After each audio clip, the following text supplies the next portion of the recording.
Alors, vous souhaitez, à ceux que j'ai pas pu le faire, mes meilleurs vœux, évidemment, beaucoup de bonnes choses.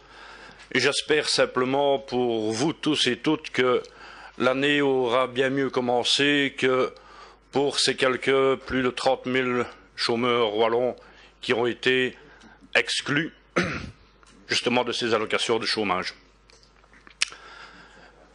C'est une des 4 questions d'actualité que nous pouvons poser par an. Et je vais m'en tenir strictement à cette actualité-là.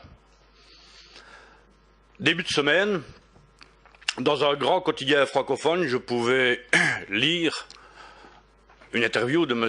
Ludgen, président des humanistes, dire que cette mesure d'exclusion des chômeurs était pour lui une mauvaise chose. J'ai pu, pas plus tard que hier matin, entendre à la radio M. Di Rupo dire que son cœur saignait, qu'il n'en dormait plus de cette mesure, qu'il allait assumer, et là où je suis d'accord avec lui, c'est que c'est une mesure 100% libérale. Mon problème vient justement de ce fait-là, que ce n'est pas que des libéraux qui l'aient voté, cette mesure. Alors, assumer, ça veut dire quoi? Assumer, dans mon quartier, il y a, et pas seulement dans mon quartier, partout, en Wallonie, partout en Belgique. Mais assumer, ça veut dire quoi? Ça veut dire assumer pour ce couple de parents qui viennent de voir leur fille exclue de ces allocations d'insertion. Assumer, ça veut dire au quotidien pouvoir faire avec moins. Ils vont se trouver de grandes difficultés. Pourtant, leur fille a tout fait pour pouvoir trouver un emploi. Assumer, pour ce camarade sidérurgiste, je parle souvent de sidérurgiste, mais c'est aussi ma réalité, ce camarade licencié depuis 6 mois qui vient de voir sa compagne exclue du chômage, assumé, il ne sait pas encore au quotidien ce que ça va pouvoir être.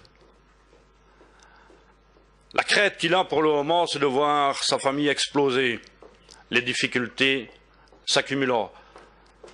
Alors, dans une région où les différents gouvernements se succédant ont pu trouver des milliards pour, à travers le plan Marshall, aider les grandes entreprises, je pense, et nous pensons qu'il est vraiment extrêmement urgent de mettre un plan social sur pied pour venir en aide à toute cette détresse et toute cette angoisse qui a débuté début de ce mois. Très concrètement, mes questions sont celles-ci. Très concrètement, que va faire ce gouvernement pour pouvoir aider les CPAS, aider les communes, dont on sait que beaucoup sont déjà en grande difficulté en termes financiers et budgétaires, et aussi, il ne faut pas les oublier. Monsieur Gillot, puis-je vous invite à conclure? Je conclus.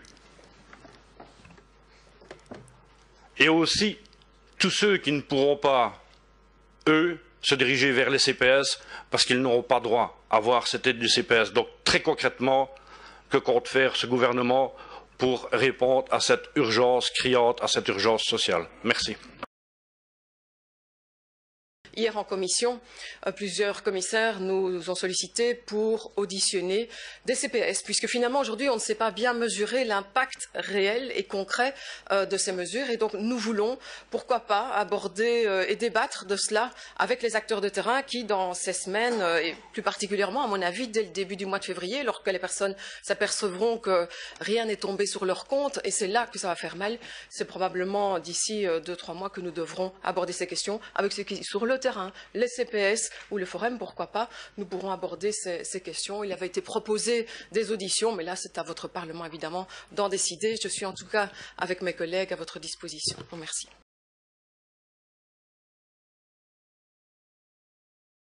La réalité, c'est pas demain, après-demain pour tous ces exclus-là, c'est hier et avant-hier. Et l'angoisse pour ces gens, ça va être quoi? Et c'est déjà le cas, c'est tous les jours matin d'aller relever leur courrier dans leur boîte aux lettres. C'est ça leur angoisse.